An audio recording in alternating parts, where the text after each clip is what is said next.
We have some time for a couple of questions. So if there any question, please identify, well, you can identify yourself although we know you, and ask specifically the question meant for any who, please. Microphone. Yeah. Thank you. Coming to think about renewable energy in the case study that we heard, I was struck by the number out of Thailand, which I suspect is pretty normal for the rest of the world, that 86% of the cost of import has to do with petroleum and its products. If that's the big elephant in the room, 86% petroleum, 14% all the rest, I'm wondering why are we using most of the renewable energy in the electricity sector trying to replace things that are very cheap like coal. Why are we trying to address the 14% rather than addressing the 86%? And that brings me to the issue of biomass.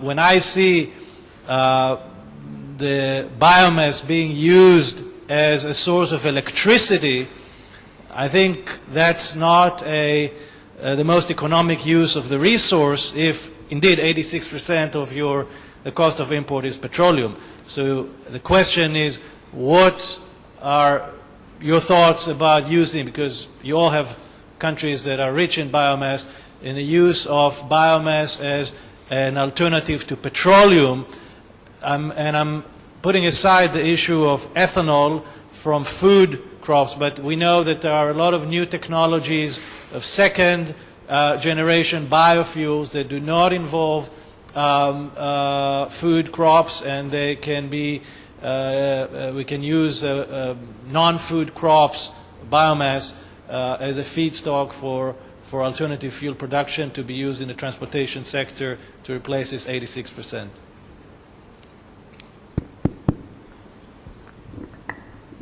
Okay. Thank you, Dr. Luft, for your questions. That's a good question because why don't we address the 14% rather than the 86%? I think the first question is if we take into account the consumption part of Thailand, you will see that, I didn't show it in the picture, you will see that the transportation sector takes a major account in that part. It's about 36% of the energy consumption in our economic activities, followed by the industry, about 35%. So if we take a look on the 36%, how can we address this group of the consumer wisely? And we have to take into account on our natural resource, that is how can we turn the agricultural products into the energy products. And that will be the two goals. First, we can promote the well-being of the people in the rural areas, because we also facing some problem of we have the excess supply of the agricultural products every year, especially the cassava and the sugarcane. So we try to make the best use of that resource, and that turn into the transportation sector. For the 14% that you asked me, we also trying to promote the coal use in our power sector as well, but it cannot going quite well because we still facing some opposition from the people. Yeah, because they still don't understand that how clean it is that they want. Because the more that you want the clean energy, the higher the cost that you have to pay. But actually, it turns out that they don't want the electricity tariff to increase very much by that use, even though we also try to educate the people. So I think it is the process of the negotiation and trying to make the people more energy literate in our country. Okay. Thank you. Yes. My question to all three of you, building code. In the building code, why don't you introduce green buildings?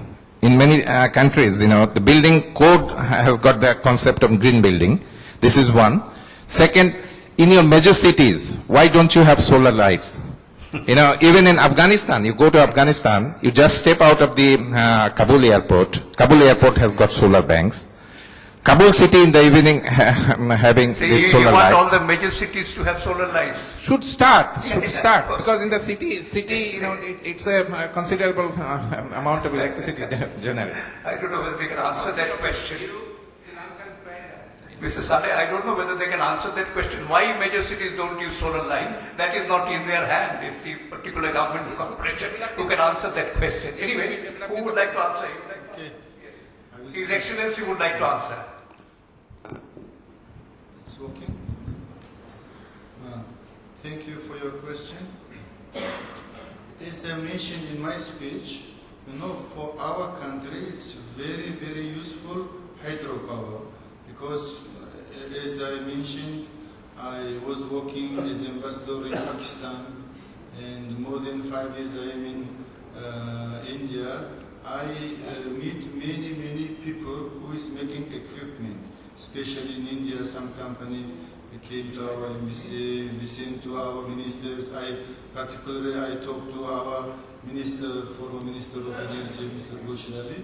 But we have seen equipment, the price of equipment, solar energy and wind energy very high in our country. It's very useful for our hydropower. If you have any investor for hydropower, please welcome, we will receive you. Thank you. Mr. Saleh, can I add something? You mentioned Kabul has got this street lights on solar PV, is it? I come from Calcutta, and our Chief Minister Mamata, he wanted to, in her own words, I want to transform Calcutta to London. She didn't mean that. To make it neater and with more lights. And once she did, what did she? Most of the major roads in Calcutta, have you been recently to Calcutta, have been put with beautiful lighting system, which cost a lot of money, and she's under tremendous pressure. Why did you spend so much of public money for this? What was wrong with previous? So if she wants to get solar lights in Calcutta, she'll be out of the government the next day. Kabul is different. In our country, our priorities are something else. Anyway, sorry, this is just my remarks. Any other? I think Sudha Mahalingam, Mr. Saleh, she wanted to ask a question. Mrs. Mahalingam, please. My question has not been answered. You're not. Okay, you'll come back again. We'll come back to you again. No, here, there. We'll come back to you, Mr. Saleh. Let me compliment Vishal Pandya for that excellent presentation. You said transmission capacity, interstate, that is grid integration, is one problem why your renewable energy certificates are not, there are no takers for it. Then poor enforcement of RPO, all this is very distressing.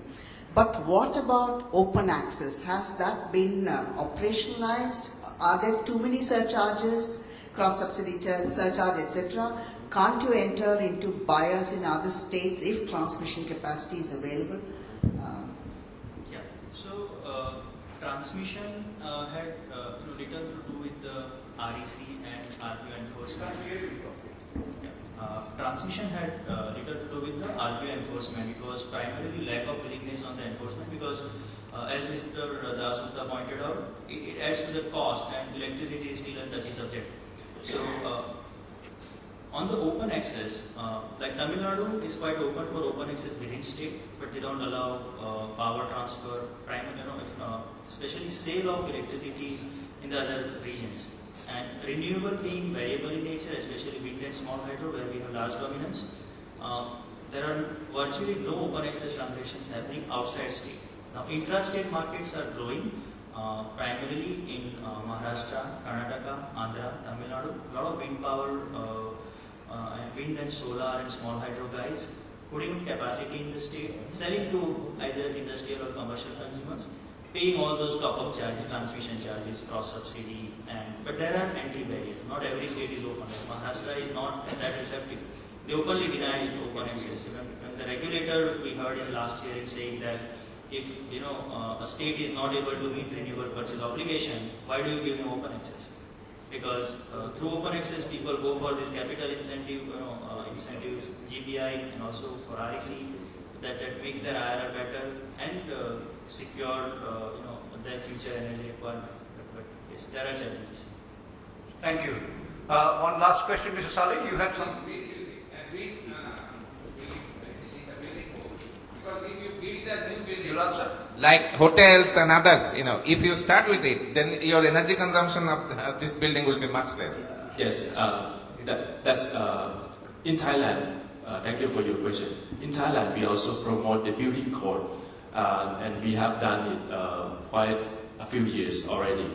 We start with the government building first. So right now we can put this compulsory to be in all the public buildings, and then the next step we are trying to promote it into the private sector. So the National Energy Policy Councils, they already passed the policies that we are trying to put some incentives to the private sector to comply to the building codes.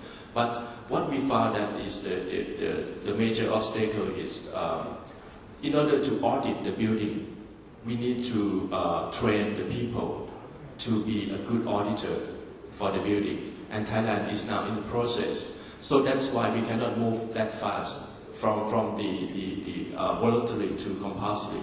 So it is in the transition period, and then we have to try to everything to put in the same time. So in our country also we have the building code, it was put in 2008.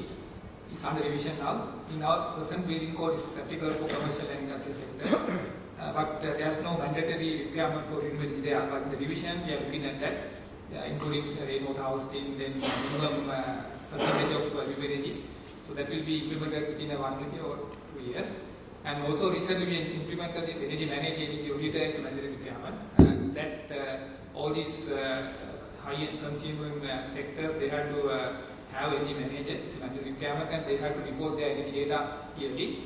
And they are setting benchmarks so that they have to cut down the things. So they are also having auditors. We are training them with the ADB funding. We have already trained 100 auditors. So we are looking at that now. So we are correctly indicating that there is a huge potential in this sector to cut down the energy. Thank you very much.